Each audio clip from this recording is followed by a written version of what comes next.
Hi, my name is Dirisu. I'm here today with Bazaar UK, and here is what you don't know about me. My guilty pleasure would be bags of sweets. I can't stop eating bags of sweets, and I know that all that sugar is not good for me, but it's an addiction. And the thing is, like, as soon as once those bags are open, the sweets are finished. I have no sense of control. Moderation is not a word in my vocabulary. The job that changed my life would be Gangs of London. The first time I was playing a lead in a TV series that was going to be really widely distributed, both in the UK and the States and around the world. It's the one that people remember me for the most at the moment, and hopefully there'll be others that supersede it in the future, but I think for now, Gangs of London is the job that changed my life.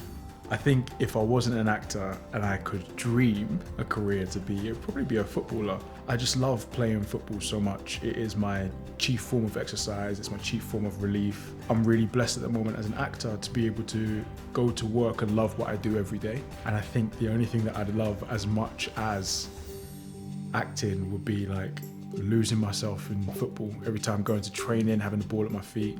I think it's every little boy's dream to be a footballer. The best career advice I received when I was very young, even before I knew I definitely wanted to become an actor. I was at the National Youth Theatre. Another actor called Matt Stoker said to me at the end of our first course that the only thing we needed to do was be nice and do good work.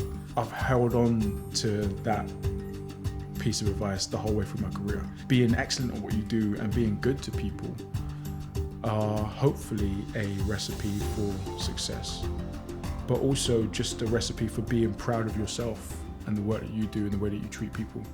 So succinctly, be nice, do good work is the best piece of career advice I've ever received, and I always pass it on to other people whenever they ask. I don't know if I can predict who I will be starstruck by, but I know who I was starstruck by. This is a really ridiculous story. I was at the press night for a play at the Almeida Theatre, but in the bar after the play, I saw Gary Lineker from across the bar. I was just like, oh my God, that's Gary Lineker. And obviously because I love football so much, I watch Match of the Day all the time, and this guy was not only an incredible Premier League striker and an England striker and host Match of the Day, it's Gary Lineker, the guy from Walker's Crisps adverts as well. So I was so starstruck, I stepped backwards into Sir Ian McKellen and Sir Derek Jacobi. I turned around and said, oh, I'm so sorry, it's just Gary Lineker's over there.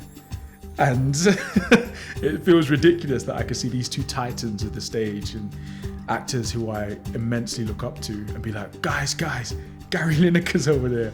Well, I'll never forget that moment. I think the thing that makes me happiest is the important people in my life, like my family, my mum, dad, my sister, my partner, my best friends. I think I am the most happiest when I'm with them, displaying love to them and receiving love from them. I think the relationships that I have in my life are the things that make me the happiest. Things come and go, and experiences aren't as strong if you haven't shared them with somebody that you love. So it will always be the relationships in my life that make me happiest. The book that I won't ever get tired of reading is actually right here. Give me a second. It is Love in Colour by Bolu Babalola. And I will never get tired of reading this because Bolu's a friend of mine and I'm really, really proud of her. And this book, I can't really put into words what it was like to read like ancient love stories.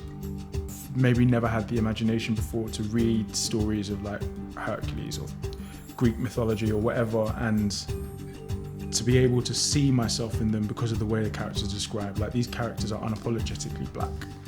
So I can't really define how wholesome and important it's been to have stories from antiquity that have people that look like me and my mom and my sister and my friends. Every time I read these stories, it totally transforms the way I think about myself and the way I think about my community. And so I'm so grateful to Bolu for doing this, and I will never stop reading this book and never get tired of it because of what it does for me.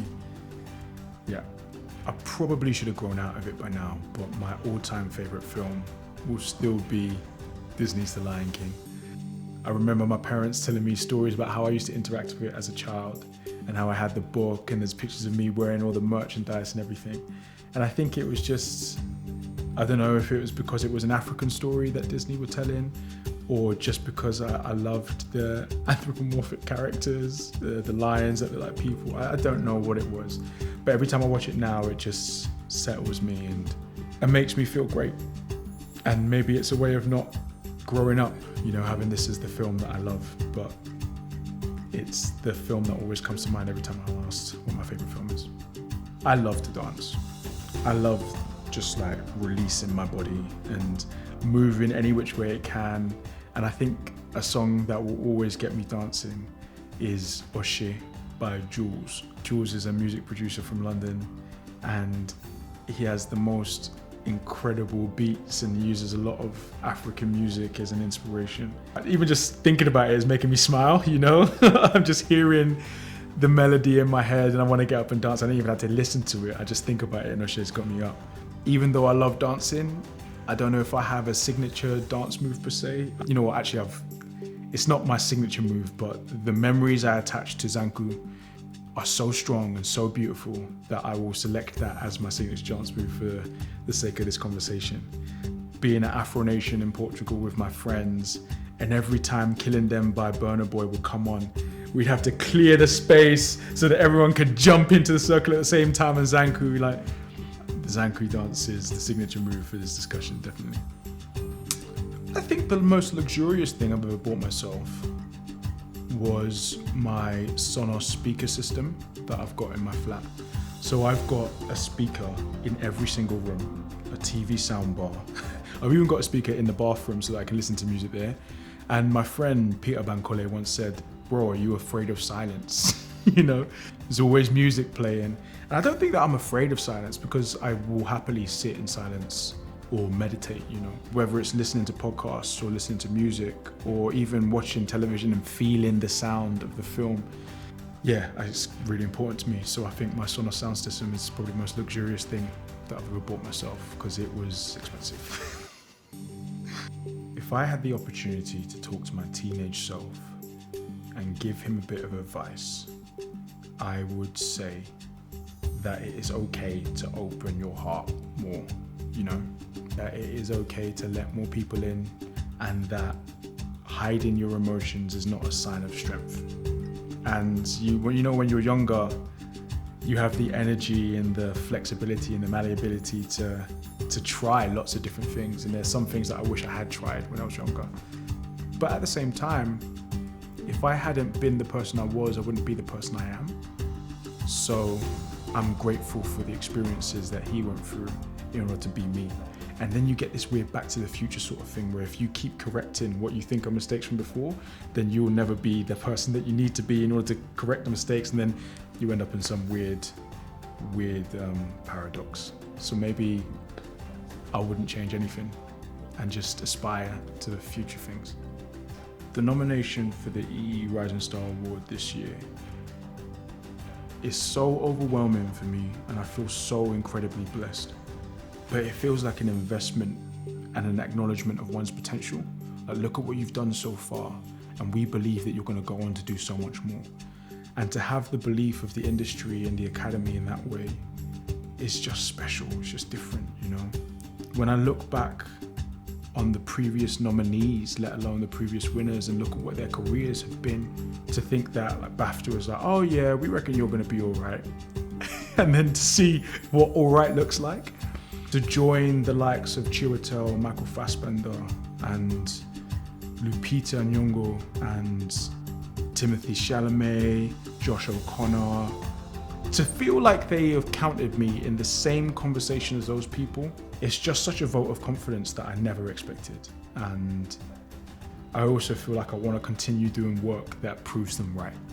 It's an incredible nomination. It's an incredible piece of recognition. But I ain't resting on my laurels, I promise.